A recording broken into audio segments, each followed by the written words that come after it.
The loneliest boy in the world is not me, because I have Kaylee.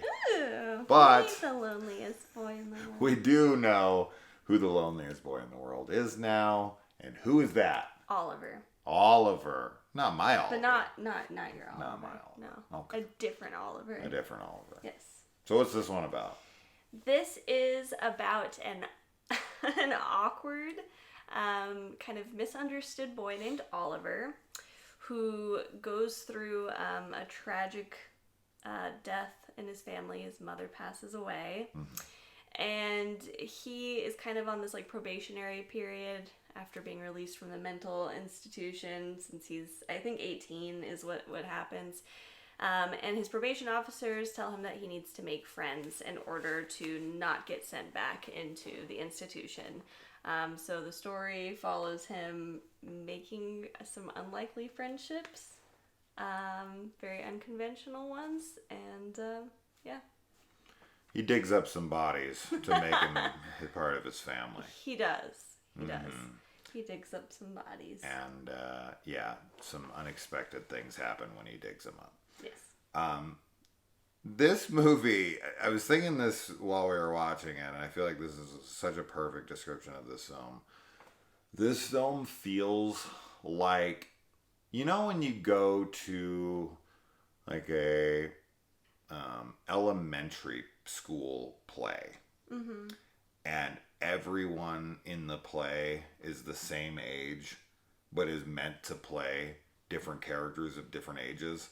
Like you have like, you know, 20 10-year-olds on stage, and some are the parents, yeah, and some are the kids, mm-hmm. and it's like they're sitting up there and they're like trying to act like they're old, yes. And then the other kids are just acting like kids because they are. That's what this felt like to me, because everybody in this movie was like 20. Yeah. But they're like, some of them were playing like they were like 40 or something and were parents. Like Oliver's mom was, I'm telling you, was the same age as him. And then Oliver's like love interest, yeah. Her mom came out, and I was like, that chick looks the same age as all of them. Yeah. And then there's like the social worker and her husband, who's going for like this like almost he reminded me a lot of Howard Stark from Captain America Winter Soldier, or not First Avenger. You know, like really? when you meet the original Howard Stark, and he's like that. He's like that 1930s like, hey, like you know, like yeah, man. Yeah, he had that look to him and that feel to him. Yeah. And I was very confused on what time period this was until towards the very end, he pulls out like a camera, and on the camera it states that it's like 1987 or something like that. Mm-hmm. Halloween night, 1987. Mm-hmm. And I was like, oh, we finally get a year. I thought it was going to be left a little bit more ambiguous mm-hmm. of the time period, kind of like It Follows, mm-hmm. where it's like, you never know what era it's supposed to be set in, and that's the point. But this one finally does divulge that it's the 80s, but his character feels like it's from the freaking 50s or 40s. Yeah. I don't know, but both those people, too, they're supposed to be like the adults that are coming to check him, and they're like, oh, that's a weird kid right there, and I got $10 that he's gonna be back in the nut house in a minute, and like they're talking, and him and his girlfriend, or I think their relationship, I think they're a couple, right? That was never really clear to me. I think so too. They were probably in their mid-20s as well. Yeah, it was really weird. Like everybody in this movie was like 20 something.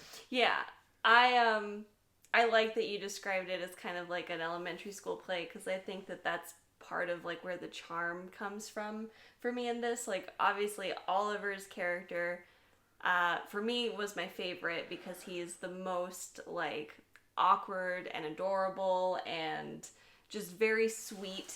And I was not expecting, I mean, I was and I wasn't. I knew, because we watched a little bit of the trailer, so I kind of knew that the tone was going to be silly, but also like a little not serious, but like heavier.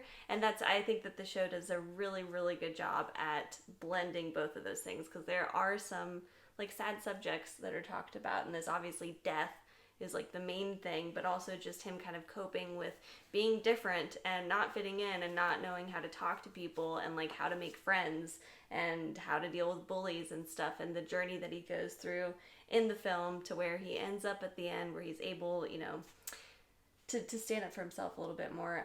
I just thought it was really, really cool, and I was really into it. So the film is very horror comedy, yeah, right? But for me personally, I never found the film funny. The film is more going for charming and like zany-esque. If I was to liken it to films, now plot line wise, it does have similarities to the Master of Horror episode Family, right? Where a guy has dead bodies around the house and he sees them as his family. Now this has been done in plenty of movies, whether it's Maniac or Don't Go in the House or whatever. People keep bodies around the house and talk to them. Shit, even Psycho, right? Sure. So that's not something we've ever not seen before. Can you not play with the camera? Thanks. But style-wise and tone-wise, I would probably liken it to... It kind of felt like it wanted to be like Peter Jackson's Brain Dead. Or even like Cemetery Man. These are films that kind of have this very plucky spirit and are very loose with its narrative and it kind of keeps it in this gray area of like what's supposed to be realistic and what isn't, because that was a really hard read in the movie because it doesn't go the way you think it's gonna go. You know, you really think like this movie's gonna be like him hiding all of this from people. Sure. And that's not the way it goes. And you kind of are left wondering what the hell happened or what is happening. Because there is some kind of a reveal that happens with a picture in the end that makes you go... But then there's another reveal that happens after right. that. So it's very contradicting, very in a way, right? So yeah.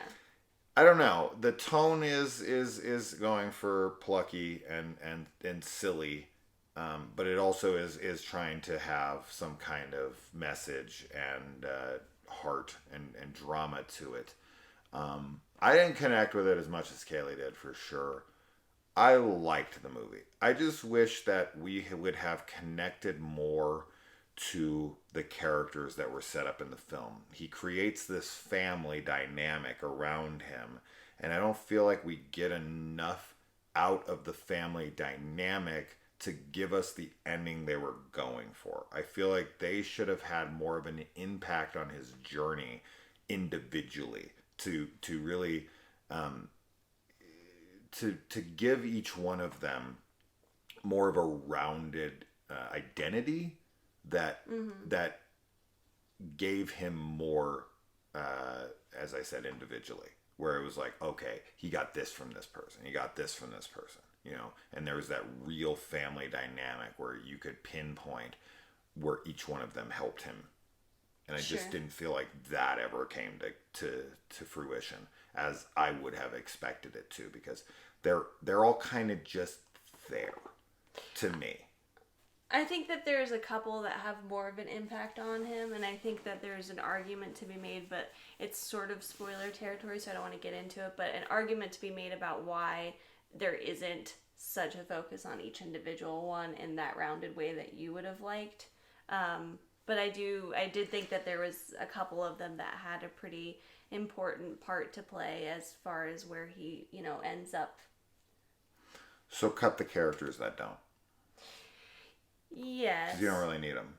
Yeah. So if you feel like certain characters didn't add to that or offer anything up, then cut those characters to give more time to flesh out the characters that do have those moments. Yeah, but the argument that I guess I'm kind of trying to make is that those characters did have a purpose, because there was an overall, like, you know, I don't know how to say it without saying a spoiler, It's so fine. I'm sorry, but I don't think that they needed to be cut, basically. I think that they were there for a reason. I don't think they needed to be cut either. I think they needed to be fleshed out more. So that's my issue. I thought that the music was really wonderful too. I was a big fan of the score. It had some really fun, like 80s synth sounding stuff going on. That I love that kind of music in movies. And also the lighting was really cool. It was definitely really theatrical and very like cartoony in some ways. Sure. Like it sort of gave me, we started trying to watch the Munsters. And we did not get very far, but it gave me a similar feeling in terms of like just the wackiness of like how everybody looked and like how things kind of played out. Like his mom's house is entirely pink. Like everything is very feminine and very pink, and it just looks like, you know, there are people that have homes like that, of course, but it felt very cartoonish, which I was really into. But I liked the aesthetic a lot. Sure. Yeah, reminded me of the chick from Harry Potter. Dolores Umbridge. Yeah. But anyways, this battery's probably dying, so we need to go. Okay. I don't think there's much else to say. No, I think it's a recommendation from me, a big one. Yeah. So. I would have liked to see more out of things. Like, I would have liked to see more out of the Gravediggers. I would have liked to see more out of the Bullies and some finality to that. I would have liked to see a little bit more out of... The romance is maybe the only thing that I felt like was done fairly well. But, like, I would have still liked to see a little bit more out of that and a little bit more to it in the end. So just everything just, like, it got the ball halfway there for me. I like almost everything in the movie. I was like, okay, like I'm on board with this, and they'd kind of take it halfway there, and I'd be like, all right, let's get it there, and it's like, no, and it just kind of kept happening throughout for me. So I was just like, it was enjoyable, but overall, I don't think it landed what it was going for me. But it seemed to for you, which is great. Yes. So that's that. Check it out if you want. Let us know. Bye.